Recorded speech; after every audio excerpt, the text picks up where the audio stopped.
genius. But If you could explain his take on it, could you just explain his little take on? Sure. I suppose I can now, only because I don't think it's going to get done.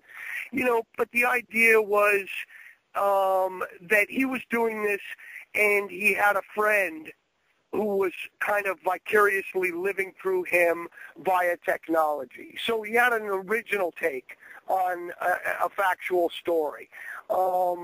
He showed me some pages. He writes really well.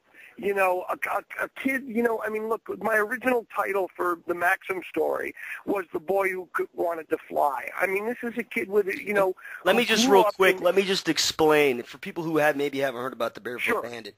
This kid, Colton Harris Moore, he's from Washington.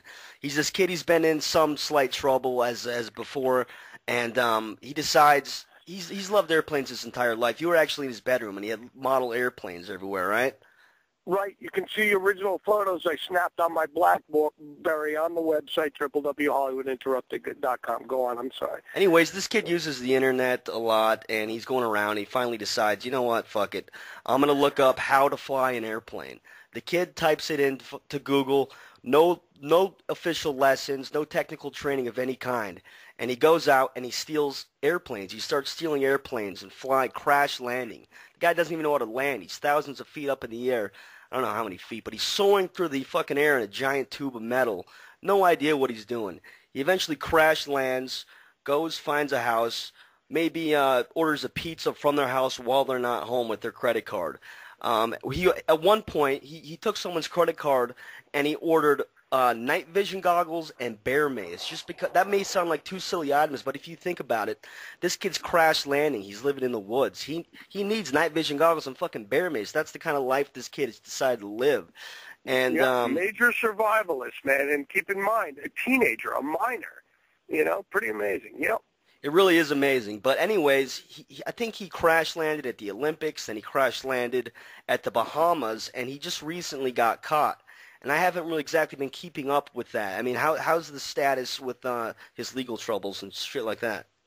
Well, he's looking at, federal charges. I mean, he was, you got to keep in mind, he was, not only crossing state borders, but, when he flies into Canadian airspace, it becomes a real federal issue. And, FAA and, beyond grand theft and everything else. I mean, he's looking at a significant amount of time.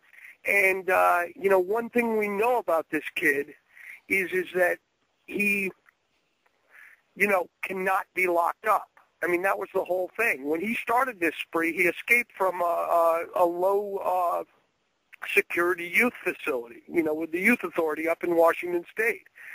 I mean, this kid, I don't know that we've heard the last from him, because he's a genius. We do know that to some degree. And every waking minute, you can bet that kid is trying to figure out how the hell to get out of wherever it is he's incarcerated right now, which is probably, I don't know that he's in federal prison yet.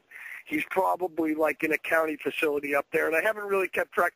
I've spoken to his mother. His mother wants to write a book, but, his mother, I got to say, bless her heart, she's part of the problem. This kid was raised with a mother, who, let's just put it this way, she enjoys her beer, if you know what I'm saying. I don't want to slag her too much, because listen, we've all had many of us have had our substance issues. I know I have. So, I'm not about to, I think she did the best she could with what she had, which was no father around and a kid who was absolutely wild. So, I don't know. I don't think we've heard the last from this kid. Let's put it that way.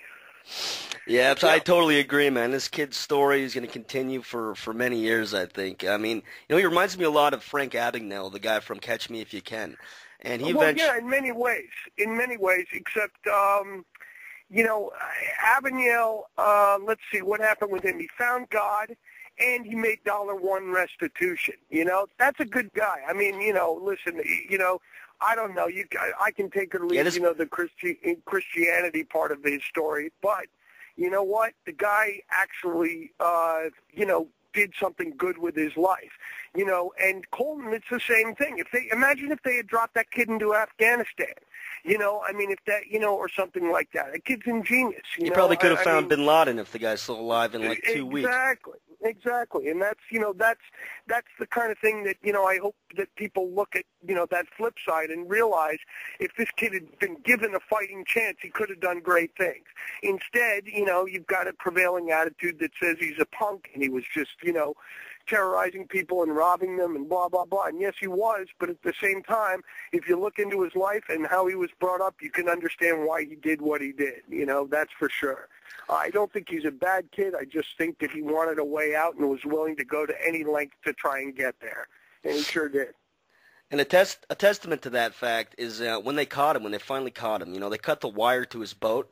He jumped into it and tried to start it. It wouldn't start. So he jumped into another boat, and they just figured, you know what, we're not even going to get in there because he had a 9mm pistol and a laptop. Those are the only items that he had in a bag. Right. And he somehow gets this, just to wrap up the Barefoot Bandit talk, he somehow gets this other boat started. Nobody knows how.